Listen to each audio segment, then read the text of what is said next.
नाग मणि एक इच्छाधारी नागिन को बहुत शक्तिशाली बना देती है, परंतु कहते हैं कार्तिक पूर्णिमा के दिन एक साधारण नागिन भी बगैर मणि के विशेष शक्तियाँ पा जाती है।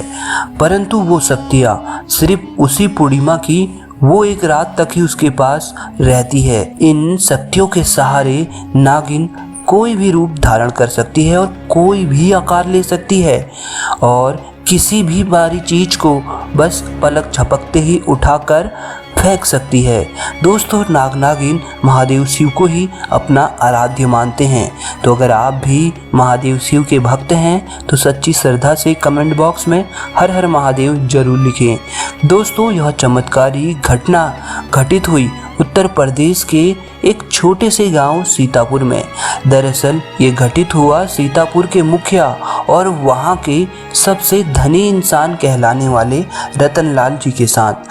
परंतु रतनलाल करीब आज से पहले एक साधारण एवं गरीब जीवन व्यतीत किया करते थे। वो अक्सर जंगल में अपनी बकरियां चराने जाया करते थे। एक दिन बकरी चराते चराते वो जंगल के थोड़ा अंदर निकल गए। उसी जंगल में एक इच्छाधारी नागिन अपने नाग के साथ एक विशाल पेड़ के पास रहा करती। वो नागिन गर्भवती थी। शाम का वक्त था और रतन जब उस पेड़ के पास से गुजरा तो उसे वहाँ एक तेज चमकती चीज दिखाई दी। परंतु साथ ही वो दोनों नाग नागिन के जोड़े भी वहीं मौजूद थे। वो उन्हें देख थोड़ा सा डर गया और तुरंत वहां से जल्दी जल्दी निकलकर भागा। उस रात उसे वो चमकती चीज बार बार ध्यान में आ रही थी।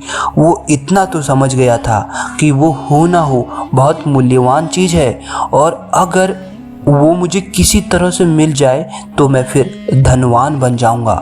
परंतु सबसे बड़ी मुसीबत जो थी वो थी वे दोनों नाग नागिन। अगले दिन वो वापस उसी जंगल के पास गया और उसी पेड़ के पास गया और कुछ दूरी से उस पेड़ के पास रह रहे नाग नागिन को देखने लगा। कुछ देर देखने के बाद उसने ध्यान दिया कि नागिन तो गर्भवती है। वो उस रात घर आकर सोचने लगा कि ये अच्छा मौका होगा, जब नागिन अपने बच्चे को जन्म देगी तभी वह नागमणि चोरी कर लेगा, क्योंकि उस समय नागिन कमजोर होगी। बस नाग को किसी तरीके से मारना होगा। दोस्तों, कहते हैं अगर किसी नाग के मुंह की तरफ गोबर मार दिया जाए तो वो अपना होश खो बैठता है। अब रतन हर रोज गोबर लेकर उसी विशाल पेड़ के पास छुपकर सही मौके का इंतजार करने लगा। एक दिन वो मौका भी आया जब नागिन अपने बच्चे को जन्म देने वाली थी। तभी चुपके से रतन ने नाग के मुंह पर तेजी से गोबर मारा और फिर एक बड़े पत्थर से नाग के सर पर दे मारा।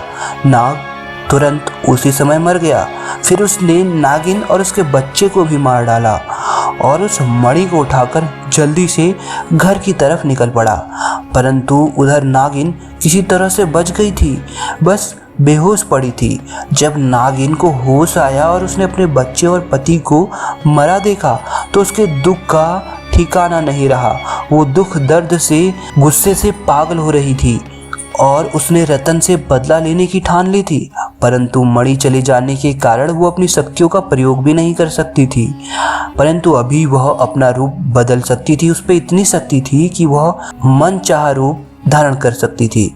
इधर रतन को जैसे ही वह मणि मिली तो मानो उसका पूरा जीवन जैसे बदल सा गया हो। उसकी फसल इस हफ्ते काफ़ी अच्छी हुई थी और काफ़ी महंगे भाव में बिकी। उसकी जैसे लॉटरी से लग गई हो। वो जो भी धंधा कर रहा था उसमें उसे हर जगह लाभ ही मिल रहा था और रतन को पता था कि ये सब उसी चमत्कारी नागमणि का कमाल है। गांव में हर जगह उसका नाम होने लगा और हर जगह उसका दबदबा बनने लगा।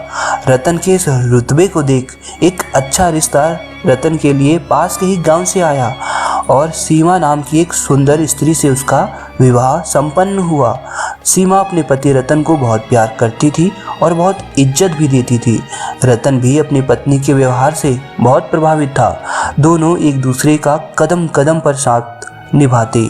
उनकी जोड़ी गांव में मिसाल बन चुकी थी। उधर नागिन भी एक पुरुष का रूप धारण कर रमेश नाम से रतन के यहाँ उसका मुंशी बन गया और रतन का विश्वास जीतने लगा। रतन भी रमेश के व्यवहार और उसकी वफादारी को देख उसे अपने भाई के समान ही मानने लगा। एक दिन सीमा अपने पति रतन के पास आती है और बताती है कि तुम पिता बनने वाले हो, मैं गर्भवती हूँ। ये सुन रतन की खुशी का ठिकाना नहीं रहा। उस दिन वह खुद अपने मुंशी रमेश के पास गया और बोला कि देखो रमेश, मेरा कोई भाई नहीं है, परंतु जब से तुम्हारा साथ मिला है तुम मेरे सगे भाई से भी कहीं अधिक बन चुके हो। आज मैं बहुत खुश हूँ, इसलिए आज मैं अपनी पत्नी और तुम्हें एक खास जगह ले जाना चाहता हूँ और दिखाना चाहता हूँ, क्योंकि मेरा इस दुनिया में तुम लोगों के सिवा और कोई है नहीं। और वो अपनी पत्नी और रमेश को कार में बैठाकर गांव के कोने में ले जाकर कार एक छोटी सी कुटिया के सामने रोकता है और बताता है कि जब वो छोटा था तब इसी कुटिया में उसकी माँ की जान उसे जन्म देते चली गई थी। उसके पिता तो पहले ही गुजर चुके थे। तब एक बूढ़े बाबा ने उसकी माँ को वहीं दफन कर दिया था और रतन को उसी बूढ़े बाबा ने पाला था। रतन बताता है कि जब भी वह दुखी होता है तो इसी कुटिया के पास चला आता है और जहाँ उसे एक अनोखे सुकून का एहसास होता है। और आज तुम दोनों को मैं यहाँ इसलिए लाया हूँ क्योंकि तुम दोनों अब मेरे ज़िंदगी का एक अहम हिस्सा हो। दोस्तों, ये सुन सभी की आंखों में पानी भर आता है।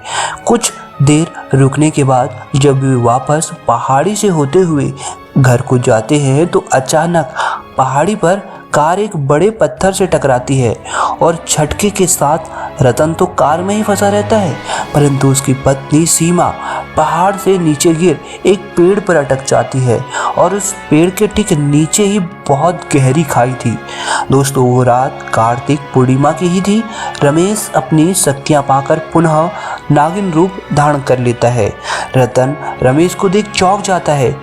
वो नागिन बताती है कि कैसे ठीक इसी तरह वो भी इस स्थिति में थी जब रतन ने उसका पूरा घर संसार लूट लिया था, उसके पति और बच्चे को मारकर, और आज मेरे पास बदला लेने का मौका है। रतन घायल गाड़ी में फंसा हुआ था और रो रो कर नागिन को बोलता है कि भले ही मेरी जान ले लो, परंतु मेरी पत्नी गर्भवती है, उसे छोड़ दो। परंतु तभी उस नागिन को वह स्थिति याद आती है कि क्या होता है जब कोई अपना छिन जाता है। वो जिंदगी का सबसे बड़ा दुख होता है।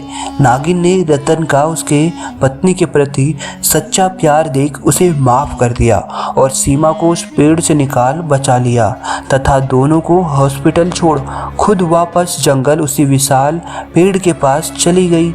जब रतन हॉस्पिटल से स्वस्थ होकर अपनी पत्नी के साथ घर वापस लौटा तो उसे अपनी गलती का एहसास हुआ और उसने जाना कि उसने कितनी बड़ी गलती करी थी।